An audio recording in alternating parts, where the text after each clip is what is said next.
Pues para iniciar, lo primero es que en realidad yo no estaba programado para esta plática, no es mi especialidad es el agua, todo lo hidrometeorológico, así que rápidamente vamos a comentarles la ponencia del compañero que debió haber venido a ¿cómo funciona esto? Necesito un manual. ¿Tenía flechitas? ¿Hacia allá? No quiere. Plástale ahí, Ronnie, mejor, más fácil. A la antigüita, ¿verdad? Con el dedito, ¿verdad? A ver, tú que le sabes allá de Nogales, que son nuestros expertos. Bien. ¿Otro, Ronnie? ¿Ahora sí? ¿No quiso? ¿No quiere? Aquí no vamos a pasar el curso queriendo aprender a usar esto. Ok. Entonces, rápidamente, para la mayoría a veces estamos trabajando como paramédicos, como primeros respondientes, etcétera, y nos enfocamos a nuestro ámbito de trabajo. Pero es importante saber en forma general por qué estamos ahora reforzando más estas carreras que antes no teníamos. Es decir, paramédico, hace pocos años las universidades tecnológicas, que son las que empezaron, incluso aquí en Sonora con las carreras de protección civil, bueno, es relativamente nuevo, pero todo nace del sismo de 85. Les comentaba que ahí veíamos que el problema no fue tanto la falta de recursos, el problema fue que no había coordinación. Y la principal acción que nos comentaban los que les tocó vivir eso, yo todavía no nacía, pero me platicaron, decían lo de Cruz Roja, que aquí veo mucho, que qué bueno, que ellos observaban que en un lugar había un paciente en el que había 5 ambulancias para atenderlo, y a 300 metros detrás de la cuadra había otro paciente que se estaba muriendo y no había ninguna ambulancia. Perdimos más vidas por desorganización que por falta de recursos. Por eso es que se creó el Sistema Nacional de Protección Civil. Con el dedito mejor, Ronnie. Plástale. Es así que después del sismo que se atendió la emergencia, que todos hemos leído sobre él, que nace el Sistema Nacional de Protección Civil en mayo del 86. Por eso este mes se están conmemorando 30 años, ¿verdad?, del Sistema Nacional de Protección Civil, y eventos como este a nivel nacional se están llevando a cabo. A nivel nacional van a haber mucha información, igual que aquí en Sonora. En Sonora pretendemos, con el apoyo de todos ustedes, con el apoyo de educación de las empresas, llevar durante este mes más de 4,000 simulacros en Sonora. A nivel nacional son muchísimos. Y acciones como congresos, capacitaciones, etcétera. Eso es lo que vamos a hacer para conmemorar. La que sigue. Sonora, el federal fue en mayo, nosotros hicimos nuestras primeras bases en julio de 86, en julio del 93 se modificó, pero en octubre del 2005 se creó una ley totalmente nueva. Esta ley, que está amarrada también con la de salud, para los que tenían el problema de que llevaban un paciente y no se lo recibían, la ley de salud es muy clara. El hospital lo debe recibir sin importar a dónde está, qué servicio médico tiene, lo estabiliza y lo transmite si es Seguro Social, ISSSTE, Estezón, etcétera. Es decir, el hospital está obligado por ley a recibir al paciente. Y bueno, después se reformó en agosto del 2009, una reforma muy severa. México dice que es la más severa del mundo, porque se tipificaron delitos graves para los servidores públicos de protección civil, se hicieron corresponsabilidades para los que atendían guarderías, kinder, preescolares, etcétera, y se amarró con el Código Penal. Y el Código Penal dice que si en una guardería, kinder, etcétera, 2 niños son lesionados, son 8 años de prisión. Si de los 2 se muere uno, son 20 años de prisión. Como es delito grave, no alcanzas fianza. Actualmente, los de la tragedia ABC pues andan enfrentando el proceso penal con amparos fuera de la prisión, pero con la ley actual no se podría. Se lo menciono porque nuestro ponente anterior hizo ver muy claro cómo van cambiando las cosas. Entonces, vean también lo legal.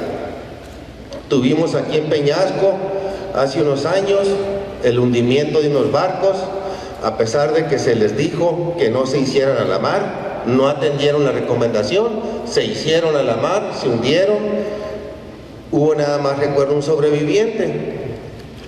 Participó mucho la sociedad civil, Armada de México, Sedena, incluso las escuelas, etcétera, en la búsqueda. La sociedad civil, los extranjeros pusieron aviones, pusieron barcos, etcétera. Es decir, hubo mucha gente participando en la búsqueda. ¿Y qué creen? A los meses empiezan a cuestionar a Protección Civil que si los que andaban en la búsqueda estaban certificados. Eso empezaron a cuestionar, en lugar de dar las gracias, porque eran muchas gentes que voluntariamente pusieron su esfuerzo, su dinero, su tiempo, sus vehículos para buscar a los náufragos. Y la respuesta fue, ¿estaba certificado esa gente para buscarlo? Que es lo que ahora cuando hay un paciente y si le va mal, pues luego dicen, el paramédico estaba certificado para hacerlo. Por eso es que hay que tener en cuenta las certificaciones, los cursos, todos los que implique tener una acreditación para evitar los problemas legales. Por eso es muy importante tenerlo en cuenta. La que sigue. El Sistema Nacional de Protección Civil que preside el Presidente de la República por ley. Bueno, ahí ustedes pueden observar que quien mueve este sistema a nivel federal es la Secretaría de Gobernación, tiene un Consejo Nacional de Protección Civil, el brazo operativo es la Coordinación Nacional de Protección Civil, que tiene una Dirección General de Protección Civil, una Dirección General de Gestión de Riesgo como el FONDEN, y el brazo técnico que es el Centro Nacional de Prevención de Desastres, donde ustedes pueden encontrar muchísima información sobre lo que es las emergencias, la prevención, etcétera. Ese es el brazo técnico del sistema. A nivel estatal hay un sistema estatal, hay un Consejo Estatal de Protección Civil y el brazo operativo es la unidad estatal. Esto es por ley. Y a nivel municipal lo mismo, la que sigue. Todo eso es para apoyar a la población, eso es lo que la ley faculta. Ese consejo que preside el Presidente de la República tiene también un secretario ejecutivo, el secretario de Gobernación, y un secretario técnico que es el Coordinador Nacional de Protección Civil, y esto es por ley. Eso se refleja también a nivel estatal. De hecho, en noviembre del año pasado, el Presidente de la República a los nuevos gobernadores, les comentaba al principio, les tomó protesta, ahí estaba nuestra gobernadora, acababa de asumir la responsabilidad del Estado, como consejera nacional de Protección Civil. Y todo está en bases legales, la que sigue. De tal forma que en esa misma reunión el presidente se reunió con todos los titulares de Protección Civil y ahí se define la política pública en la materia. Algo que se comentó mucho aquí en la homologación, y es cierto, nos hemos dedicado mucho a una protección civil reactiva. Dentro de la protección civil preventiva, o sea, tapen el pozo antes que se caiga el niño, dijo la gobernadora. Bueno, está la capacitación, están los protocolos de actuación. En ese sentido, a nivel federal, estamos trabajando los estados para sacar las normas oficiales mexicanas, que vamos a poder utilizar todos para homologar nuestros protocolos. La norma oficial sale y es obligatoria, pero es también su protección. Es el librito de qué hacer. Si pasa algo, espérate, yo seguí el librito. Y eso los protege. Del otro modo, si no hay un librito, si no hay un protocolo, no hay una norma, ¿verdad? Estamos expensos al criterio del que te va a juzgar.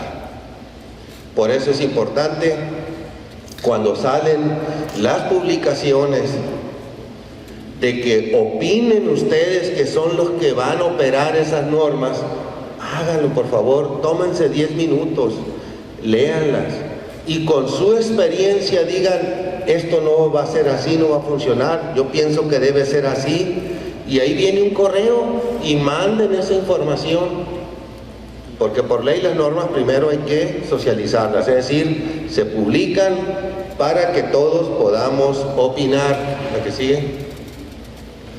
Por eso es que a nivel estatal la ley dice que el consejo lo preside nuestra gobernadora, Claudia Pavlovich, el secretario ejecutivo es el secretario de gobierno, el licenciado Miguel Pompa, y el secretario técnico pues es el titular de Protección Civil Estatal, el licenciado Alberto Flores Chong. Y todo esto es por ley, es decir, todos tenemos un fundamento para actuar. ¿La que sigue? Y lo que comentábamos ahorita, hay que tratar en lo más que podamos, dentro de nuestras capacidades y recursos, pasar de protección civil reactivo a preventivo. Es decir, aquí ahorita es tapar el pozo después de que se cae el niño, y aquí es tapar el pozo antes de que se caiga el niño.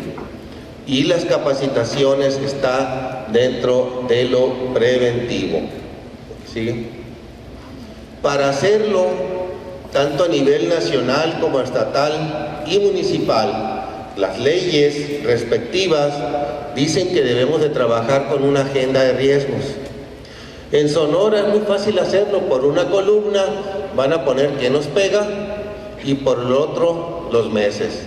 En los rojos hay que hacer programas especiales de protección civil, pero hay algunos, como el que vamos a tratar ahorita, los sismos, pues ese nos puede pegar en cualquier época del año.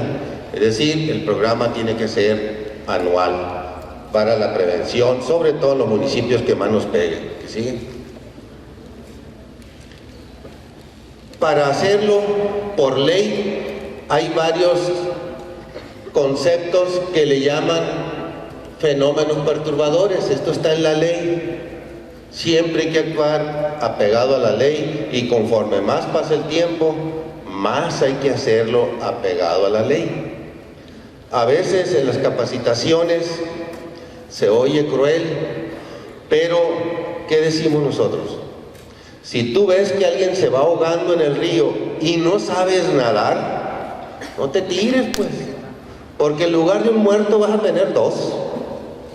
Si hay un accidente con material peligroso y todavía no han llegado nuestros expertos, pues no le entres pues, porque en lugar de las víctimas del accidente vas a tener también las víctimas de los que quieren ayudar sin estar capacitados.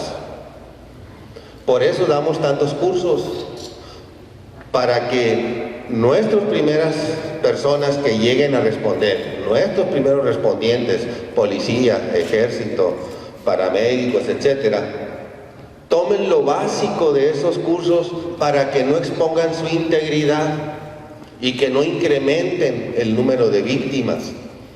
Entonces, en el caso de los geológicos, que es de los sismos, la que sigue, vamos a ver así rápidamente qué es un sismo. ¿Qué sigue? Pues los sismos no son más que movimientos de la superficie terrestre, ¿verdad? El rompimiento rápido de dos placas tectónicas, dicen los geólogos, que pueden moverse en sentido horizontal o vertical. Y ese movimiento puede darse en la superficie o a kilómetros de profundidad. ¿La que sigue? En el planeta hay lo que le llaman placas tectónicas, es decir, fallas que tenemos aquí señaladas, que esta es una placa, esta es otra placa, la que sigue. Estas placas tienen nombres la del Pacífico, acá la del Caribe, aquí está México, por aquí está Peñasco, no es una bomba, es Peñasco para señalarlo, ¿eh? Entonces, el movimiento de la placa de Norteamérica con la placa del Pacífico en forma horizontal es la que genera, en el caso de nosotros, los sismos. Y bueno, en la siguiente vemos que a este límite entre las placas, ¿verdad? Tanto la del Pacífico, que tiene unas más chicas aquí como la de Cocos, que esta se mueve por subducción, es decir, una por abajo de la otra, pero en el caso de nosotros es un movimiento horizontal entre ambas. Eso da lugar, en la que sigue, podemos observar, habrán escuchado el anillo de fuego. ¿Por qué? Porque a lo largo de esta frontera entre las placas es donde se genera la mayor cantidad de sismos del planeta. Si recuerdan por acá aquel sismo que mató tanta gente, y bueno, este es el famoso anillo del fuego, a eso se refiere. ¿Qué sigue? Y ya les comentaba, las placas pueden moverse horizontal, separarse en forma vertical, etcétera, y bueno, eso tiene sus distintos efectos sobre el terreno. ¿Qué sigue? En el caso de nosotros, del Golfo de California, hay un sistema de fallas a lo largo del Golfo, que cuando ya empieza aquí del Golfo de Santa Clara, aquí de lo que es la unión entre Sonora y Baja California, a partir de allí le llaman San Andrés, pero todo este sistema tiene distintos nombres y generan sismos, la mayoría, vamos a ver ahorita, pues sobre donde están estas fallas. La que sigue. Ya como falla de San Andrés, aquí vemos cómo se viene hacia California, y bueno, se ve tan evidente que hay cercos que están separados ya 1 metro, carreteras que se han movido, es decir, como lo que es la falla del lado del Pacífico va moviéndose con respecto a la de Norteamérica. La que sigue. Este es el sistema de fallas, ¿verdad? Aquí está Sonora, aquí está Peñasco, y son, apenas alcanzamos a distinguir que la de Wagner, etcétera, es decir, son una serie de fallas que tienen sus propios nombres, pero esto se los comento porque a veces decimos que la falla del Golfo de California es la falla de San Andrés, pues está más o menos conectada, pero en realidad la San Andrés está para el norte, acá de Mexicali, el Valle de San Luis hacia el norte, pero las del Golfo tienen distintos nombres. La que sigue. Cada puntito donde se genera un sismo le llaman epicentro.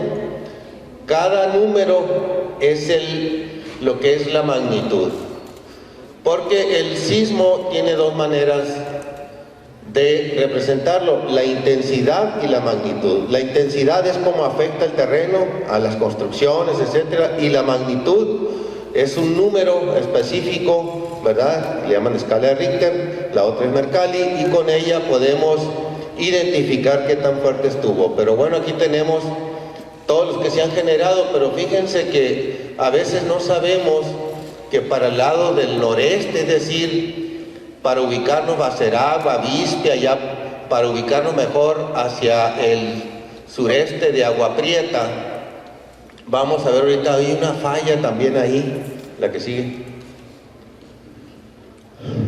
Y aquí ya los sismos más grandes que hemos tenido recientemente, con valores de 6.3, cerquita de Santana. Aquí está Peñasco, bueno, el grandote que tuvimos en abril del 2010, que sigue. Conforme a esta información, México tiene regiones sísmicas. La más alta, aquí tenemos este color, y luego sigue la media, Peñasco, vemos que está en región sísmica media, pero también vean la parte noreste que les comentaba, donde hay incluso valores de sismicidad alta, sismicidad media, y el resto sismicidad baja. Esto es muy importante conocerlo, sobre todo para la construcción y para las medidas de prevención que debemos de hacer. A veces, la que sigue, desconocemos a veces, no sé cuántos sepamos de aquí, ¿quiénes saben de la falla de Bavispe?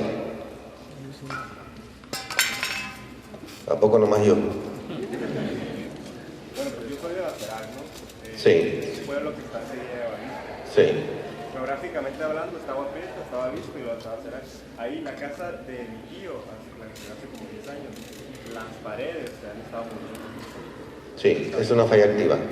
Compañero de Bacerac, que está cerquita de Bavispe, ahorita vamos a ver cómo quedó el pueblo vecino de él y su pueblo, la que sigue.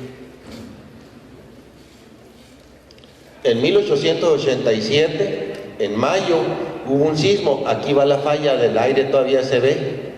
Muy, pero muy intenso, 7.2, la que sigue. ¿Y qué hizo ese sismo? Pues así quedó. Destruyó Bavispe totalmente. Bacerac se lo llevó al 50%. Mató al 80% de la población de Bavispe. Se echó algunos en Bacerac. Tumbó las torres de otros pueblos cercanos como Bacadehuachi, de Villahidalgo. Pero ahí se ven las torres. Así quedaron. La tierra se abrió como 20 y tantos metros, como por 40 de profundidad. Todavía, a pesar de la erosión, se ve esa falla.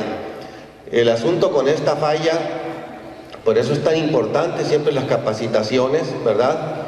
Incluso que insistamos con nuestros niños, porque dicen los que saben que es muy bueno que haya muchos sismos chiquitos, de magnitud pequeña, porque se libera energía.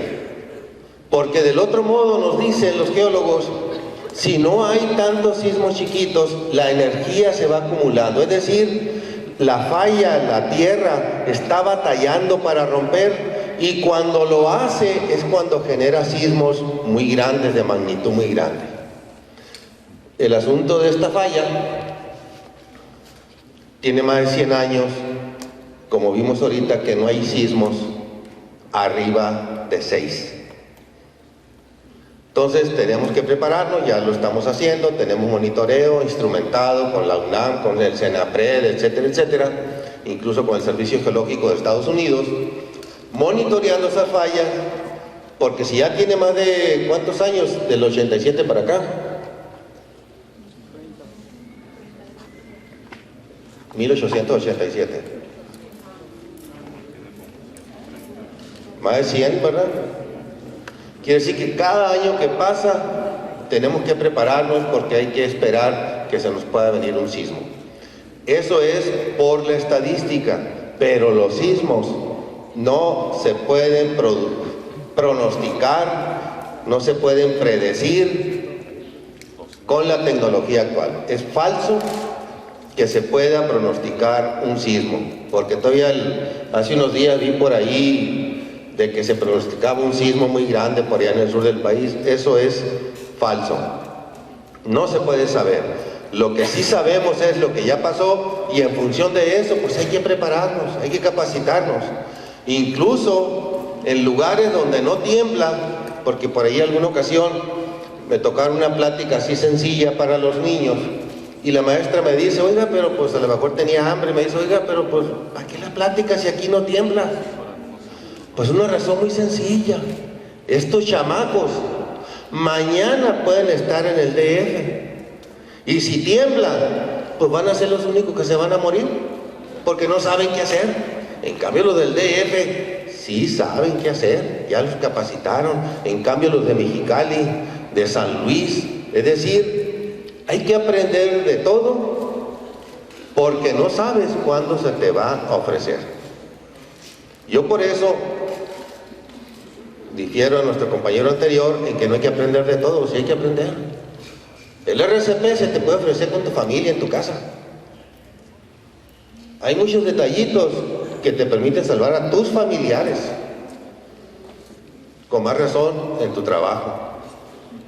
¿Que sigue? Y bueno, pues el sismo de San Luis, la que sigue. que se presentó en abril del 2010, ¿qué sigue? Así dejó la mayoría, la que sigue, de las casas en el Valle de San Luis y sobre todo en Mexicali. Aquí pasó algo muy curioso. Se abrió la tierra y hubo un pueblo incluso aquí en San Luis que casi se lo tragó entero. ¿La que sigue? ¿El terremoto del 7 de abril? En abril del 2010, así es. ¿El que sigue? Estos son los efectos de ese sismo. También lo sintieron aquí en Peñasco, hubo algunos daños aquí en Peñasco. El que sigue. Vean cómo dejó las casas, los canales, las carreteras, etcétera. Aquí viene algo muy importante, en el que ustedes en algún momento van a participar en su vida profesional, porque de alguna u otra manera son los brazos de protección civil, bomberos, los paramédicos, policías, etcétera. Protección civil más coordina.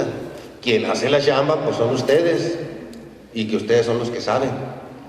Entonces, ¿qué nos pasó si no tenemos prevención? Bueno, pues que no teníamos definidos los albergues, fíjense, y empezamos a hacer bola a la gente en el desierto. Los de aquí Peñasco y San Luis saben que en el desierto en el día hace mucho calor, pero en la noche hace mucho frío. Y pues así improvisamos por falta de prevención, por falta de no haber definido dónde íbamos a ubicar un albergue, cuáles eran sus rutas de acceso, sus rutas de evacuación, que no quedara afectado por un sistema ya sea hidrometeorológico, geológico, etcétera. Es decir, con tiempo debe uno de prever, y ahí están, miren, hasta que llegó el ejército con sus carpas ya mejores, pudimos atender a la población. Pero mientras nos estuvimos como 6 días ahí, deshidratándose en el día y tiesos en la noche. ¿Qué sigue? Por eso es muy importante prevenir. Y bueno, aquí el geólogo nos dice que el sismos de 2015 son los grandes que se han estado registrando, uno muy cerca ya del fuerte de Mochis en Sinaloa. ¿El que sigue? Son los sismos del país. El Servicio Sismológico Nacional es nuestra fuente oficial. Aquí dice que esto fue en enero de este año, los sismos aquí y uno que se presentó aquí cerquita de San Luis Río Colorado. La que sigue. Estos son los sismos de febrero. Aquí vemos, de acuerdo al color, es la magnitud, ¿verdad? Entonces sí, si se fijan en el Golfo, incluso aquí pegadito a Peñasco, hemos tenido de 5 a 6, 2 muy cercas. Eso fue en febrero de este año, pero de acuerdo con la unidad municipal no hubo daños. Sí lo sintieron algunos, pero no hubo daños. ¿Qué sigue? Este es marzo del 2016, fue un enjambre que tenía más de 30 años que no se presentaba, pero fue en una de las fallas, y recuerdan que hay muchas fallas aquí, próximas a la costa oriental de la península. Y luego tenemos en la siguiente, los últimos, el 27 de marzo, por acá en el Golfo, también cerca. Este también fue otro el 27 de marzo, con magnitudes de 5, de 3.5, es decir, es una zona muy activa el Golfo y hacia lo que es el continente. Y bueno, como aquí dice muy bien, ya le paramos de eso y vamos a ver realmente qué vamos a hacer antes, durante y después. Primero, traemos por ahí un video que a lo mejor algunos ya vieron.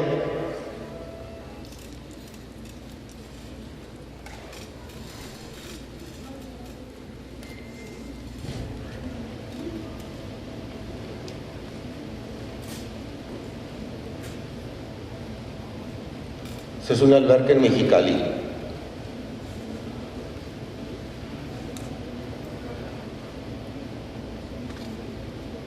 Está muy a gusto las gentes ahí, el agua tranquila. El sismo pasa cuando menos se lo espera uno, ¿verdad?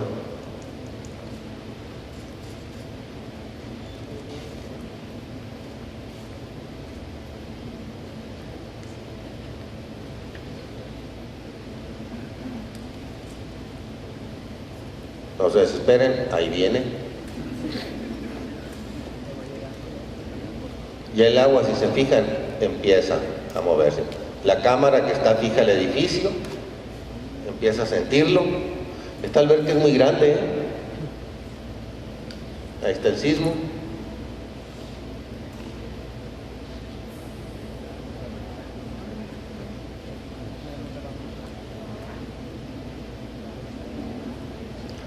Afortunadamente no se cae la cámara y nos permite ver lo que sigue. El agua de la alberca, vean.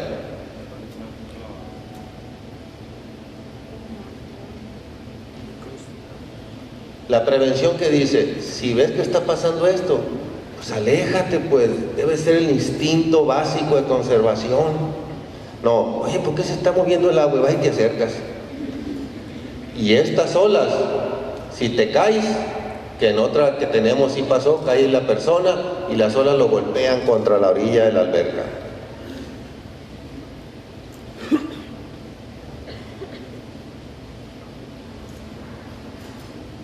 Esto pasó a más de 150 kilómetros del epicentro, ¿no? La que sigue. Hay otra película por ahí. ¿Cómo se puso allá? Toda la sierra acá de La Rumorosa, toda la sierra que vemos, ¿no? De ahí de San Luis. Esa es la polvadera que está generando el sismo. Y tenemos videos también de que la gente, en lugar de alejarse para protegerse, van hacia donde está saliendo la polvadera. A veces yo no entiendo. Yo corro en sentido contrario, ¿verdad? Es un instinto básico. Entonces, para eso es la prevención, para saber qué hacer, para saber autoprotegernos. Córtale esa y la que sigue.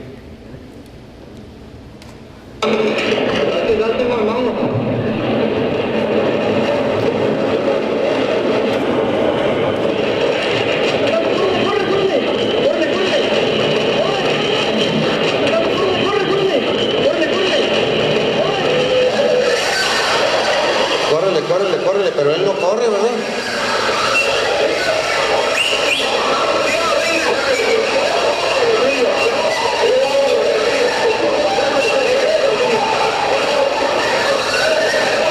Está bien.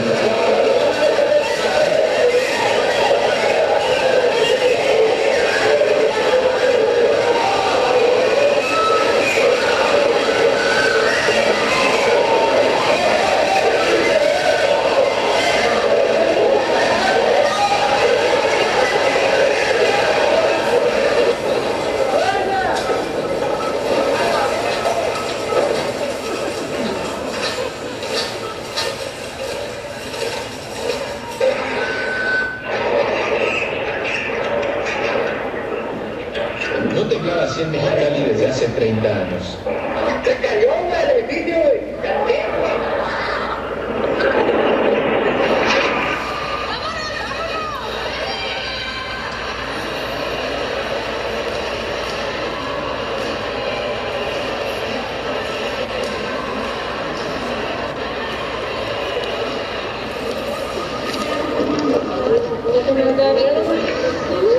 Ok, córtale, Ronnie. Está muy larga eso.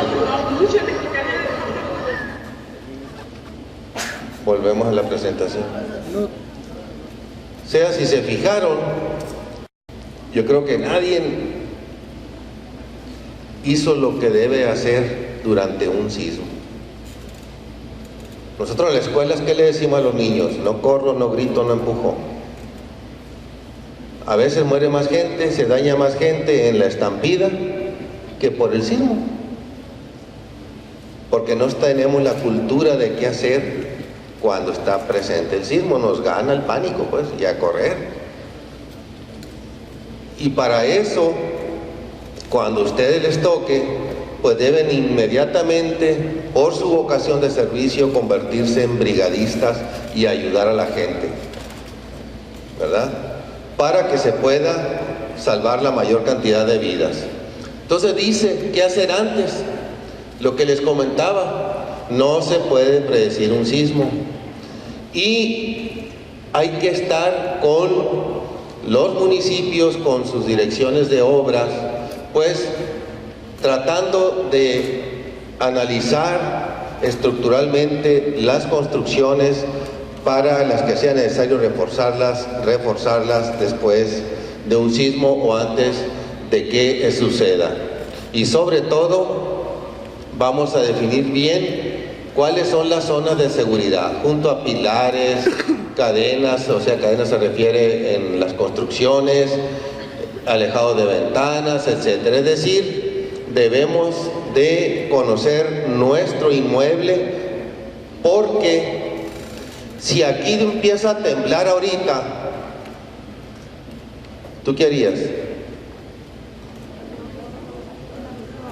Pues la ruta de evacuación, pero hacia allá o hacia atrás.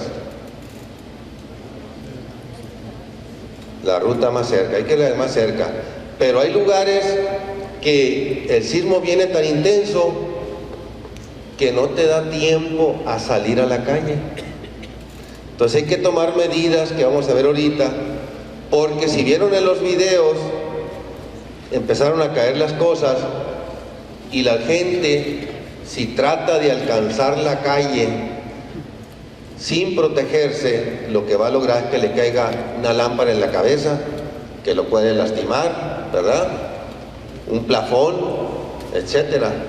Es decir, hay que conocer tu programa interno de protección civil para definir qué hacer en cada parte del inmueble cuando se te presente una emergencia. La que sigue. Son distintas para cada tipo de inmueble. Aquí dice, en edificios de un piso a menos de 15 metros de distancia, la salida de evacuación.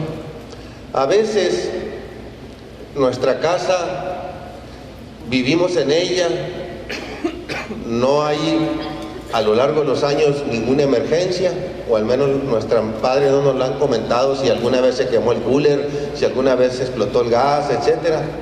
Y no tenemos nuestro plan familiar de protección civil, que es tan sencillo como un planito así, y decirle sobre todo a los niños, oye, si pasa esto y estás solo, debes de hacer lo siguiente.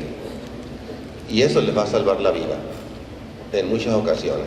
Hay muchos incendios que ustedes han escuchado, que si un niño hubiera estado, a lo mejor lo hubiera librado, pero no sabe qué hacer, cómo protegerse del humo, se intoxica y llega la lumbre y lo quema. Entonces en nuestras casas, hay que empezar por nuestras casas en las medidas mínimas. Es muy sencillo hacer un croquis a mano, no necesitan ponerle medidas, pero sí decirle a cada miembro de la familia qué hacer. ¿Qué sigue? Todo esto, lo más importante, determinar y señalizar vías de evacuación hacia zonas de seguridad externa. Muchas veces la zona de seguridad no es la calle porque están los postes, a lo mejor es el patio de tu casa. Es decir, tienes que definir cuál es la zona más segura para poder evacuar y salir. Todo esto debemos irlo haciendo, ¿verdad? Para que podamos tener la mayor seguridad posible de nosotros mismos, obviamente, y de nuestras familias o de nuestros compañeros de trabajo. Todo esto es importante. El que sigue. Los sistemas de comunicación, eso ya para lo que es las empresas, los inmuebles, las alarmas que todos ya conocen, los que han visto lo de los programas internos de protección civil, tener un encargado de la evacuación, que es lo que les comento, que ojalá y ustedes en un momento dado sirvan como encargados de evacuación, aunque no trabajen ahí, aunque anden de compras, pero ustedes están capacitados para ayudar a la gente, ¿verdad? No vaya a pasar como una vez, estaba por ahí en unas oficinas, no voy a decir que son los de Comisión Federal porque luego se me enojan, y estábamos ahí y de repente vemos que la encargada se desmaya, la que recibe los teléfonos.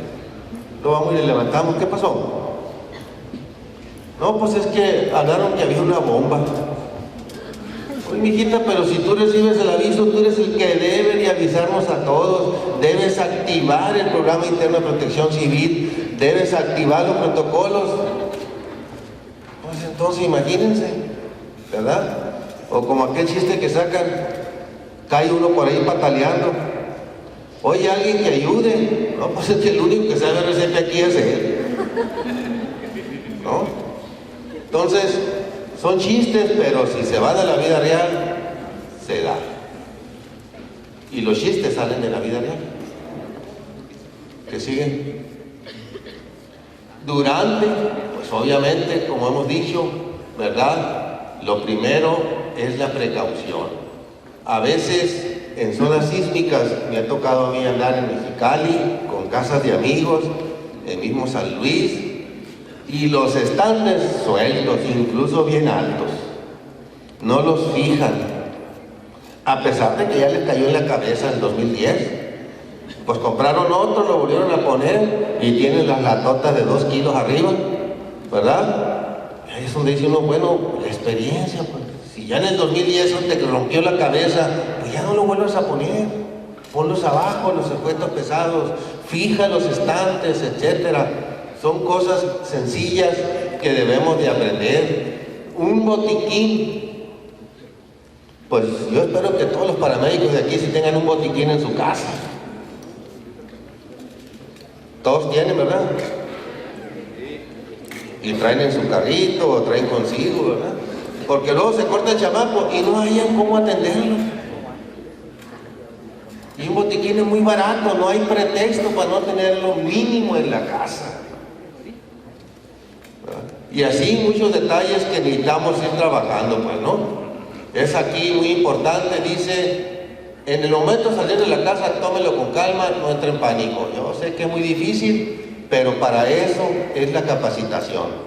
Para eso estamos todos aquí, para aprender, para controlarnos, no quedar desmayados como la operadora de la CFE, sino que tengamos esa opción adicional para apoyar a nuestros semejantes.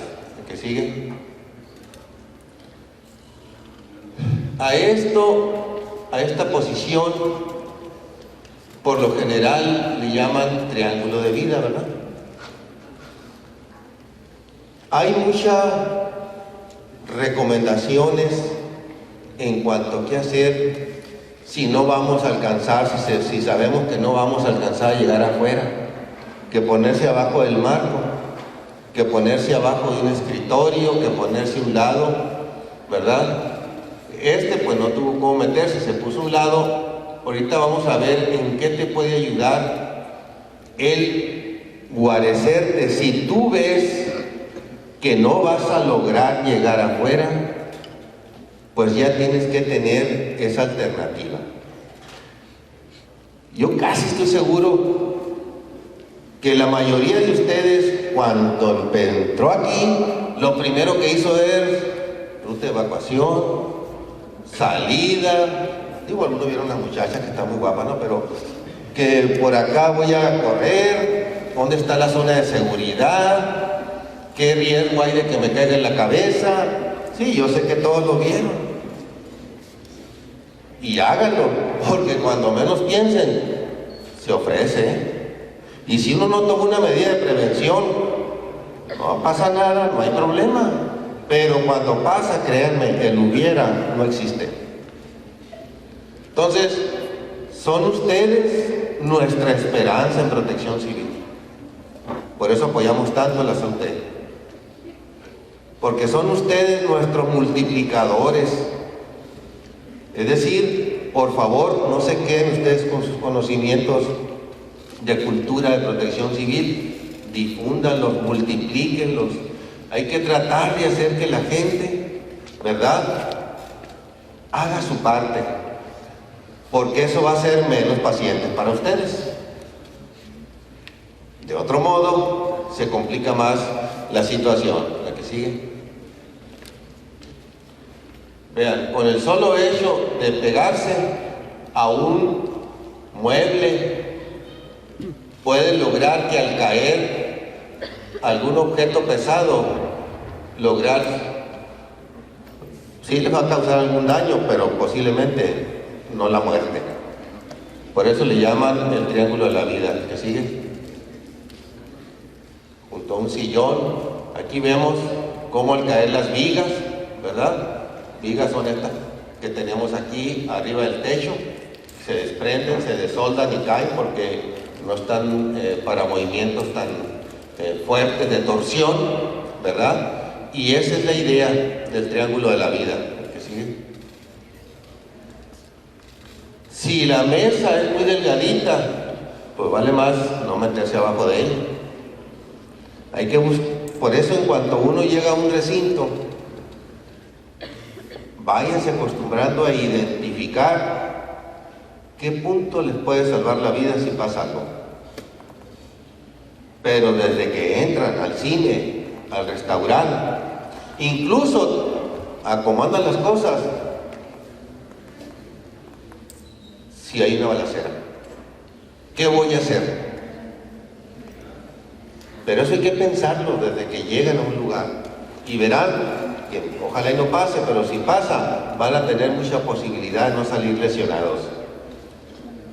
¿Que siguen? Estos son ya edificios colapsados.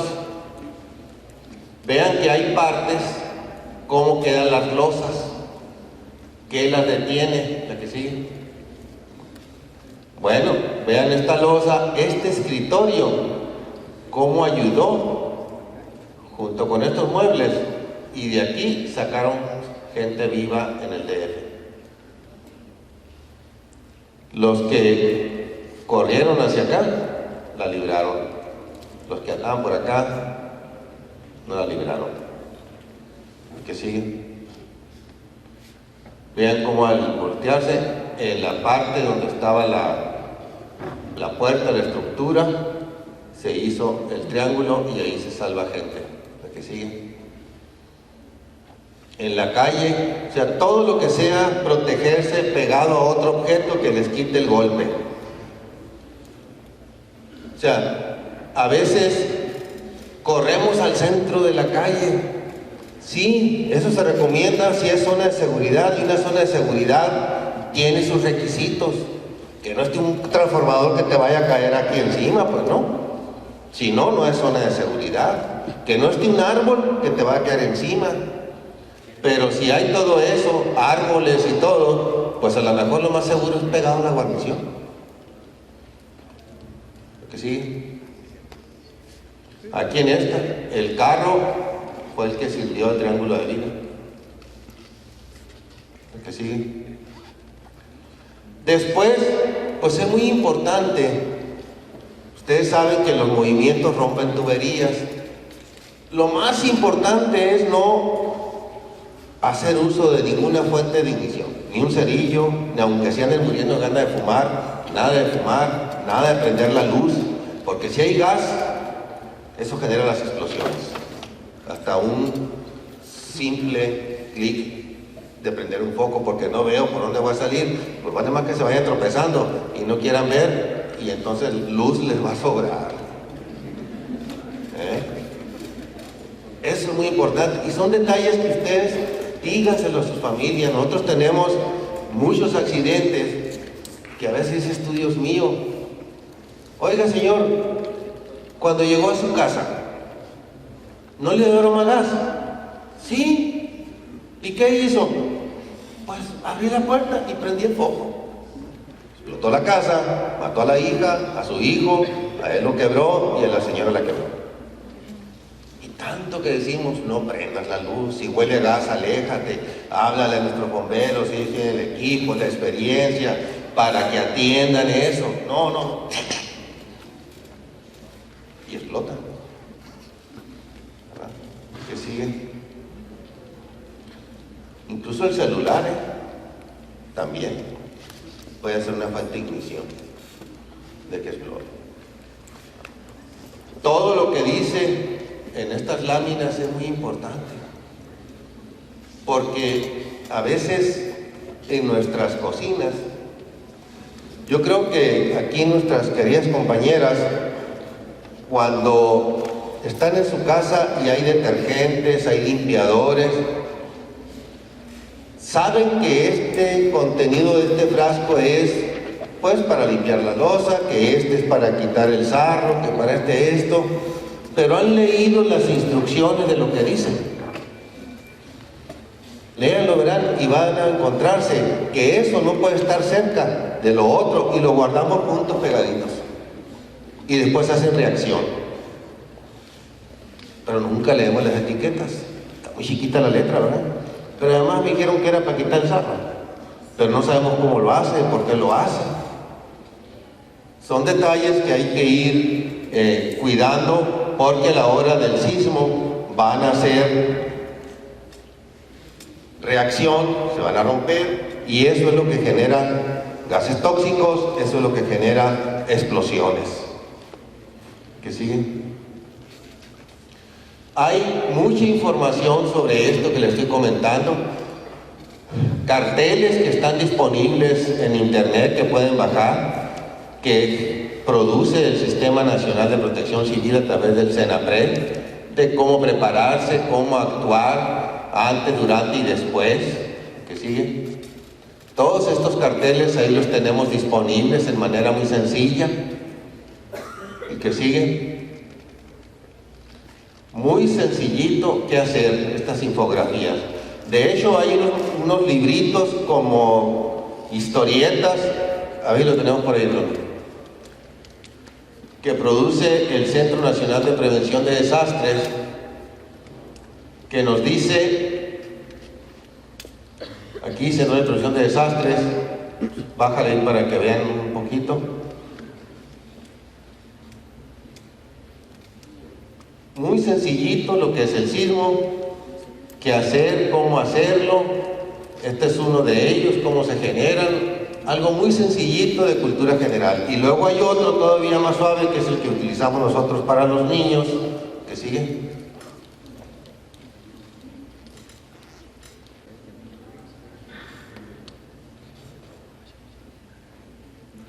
Este está muy sencillito también, muy digerible.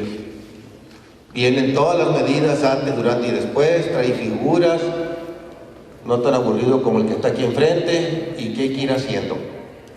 También muy sencillito, los pueden bajar de internet para que los repasen y vayan ustedes tomando pues conciencia de lo que hay que hacer antes, durante y después de un sismo. A la presentación, Ronnie. Hay mucha información. Y bueno, finalmente, estos son los teléfonos de protección civil y las redes sociales. Hay un 119 en Sonora. Tenemos un convenio con Telcel, no es propaganda. Donde haya cobertura Telcel es gratuito. Ustedes marcan 119 y van a recibir respuesta en protección civil día y noche, las 24 horas del día, los 365 días del año. No nada más para reportar algún incidente, alguna emergencia, sino si ustedes en lo particular van en la carretera, etcétera, y necesitan apoyo, porque ya ahorita no cualquiera se para a ver qué está sucediendo, qué necesitan, ¿verdad?, a cómo están las cosas. Ustedes hablan a Protección Civil con ese número que es gratuito y le vamos a mandar el apoyo. En donde estén, si es la sierra, si es en el mar, si es en la carretera, veremos los recursos para prestarles apoyo y les reitero, es el número gratuito. Incluso yo sé que a ustedes no les pasa que se les acabe el saldo, pero si no tienen saldo, escuchen un ratito a la señorita ahí que paga, ándale, no seas codo y que bla, bla, bla. Cuando termine, va a entrar la llamada. Porque luego me gritan, oye, pues si es que me dijiste y me estuvo ahí diciendo que pagara, sí, pero hay que esperarse que se acabe esa grabación, ¿verdad? Y entonces entra la llamada. Que es gratuita, no se desesperen, dura como 3, 4 segundos. Entonces, estamos a sus órdenes aquí, en cualquiera de estos teléfonos, cualquier otra situación, con mucho gusto. Es cuanto, muchas gracias.